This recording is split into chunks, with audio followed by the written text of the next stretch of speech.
The last promise. The rain fell softly against the hospital window as 17-year-old Daniel Carter sat beside his mother's bed. The room was silent except for the steady beeping of the heart monitor. His mother looked weak, but whenever she saw Daniel, she still smiled. She reached for his hand. "Promise me something," she whispered. Daniel nodded, already fighting back tears. "Live your life. Don't stop smiling because of me." "I promise, Mom," he replied, though deep inside he knew that promise would be the hardest one he would ever make. A few hours later, the heart monitor let out one long, continuous sound. Daniel's world fell apart. The funeral was filled with flowers, prayers, and people saying, "She was a wonderful woman." But none of those words made the pain any smaller. The house that once echoed with laughter became painfully quiet. Every morning Daniel expected to hear his mother making breakfast or humming her favorite song in the kitchen. Instead, there was only silence. His father buried himself in work, trying to escape the grief. Daniel spent most of his days alone. His grades began to fall, and he stopped talking to his friends. The boy who had once laughed at everything slowly disappeared. Weeks turned into months. One afternoon, while cleaning his mother's old room, Daniel discovered a small wooden box hidden inside her closet. Inside were family photographs, an old necklace, and several sealed envelopes. Each envelope had a date written on it. "Open on your 18th birthday. Open when you feel like giving up. Open when you fall in love. Open on your wedding day." Daniel couldn't believe what he was seeing. His mother had prepared letters for the future she knew she would never see. That night, Daniel opened the one that read, "Open when you feel like giving up." His hands shook as he unfolded the paper.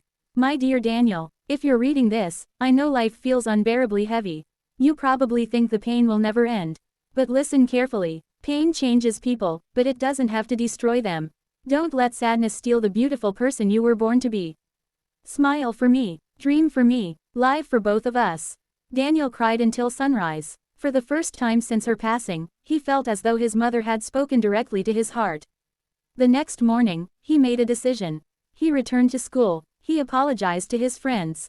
He began helping his father around the house. Every small step hurt, but each step moved him forward. Years passed. Daniel graduated from college with honors.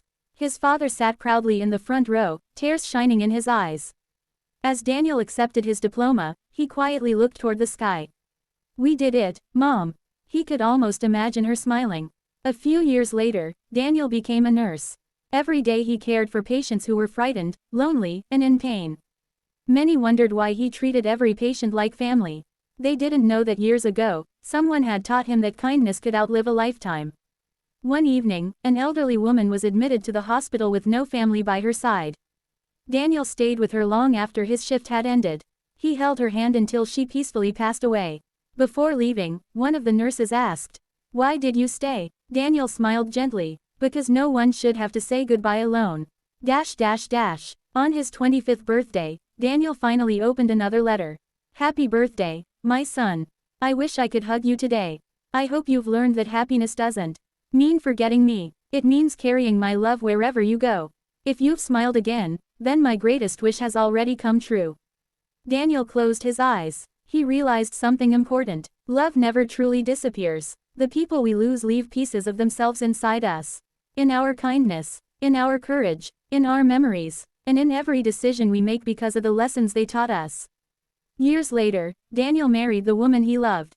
Before the ceremony began, he quietly opened the envelope marked, "Open on your wedding day." Inside were only a few simple words. "Today you'll start a new family.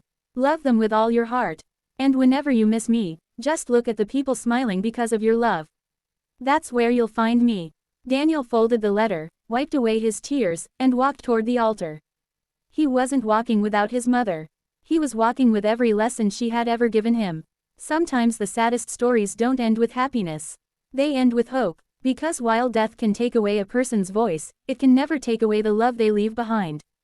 And for Daniel, every sunrise, every smile, and every act of kindness became a silent promise.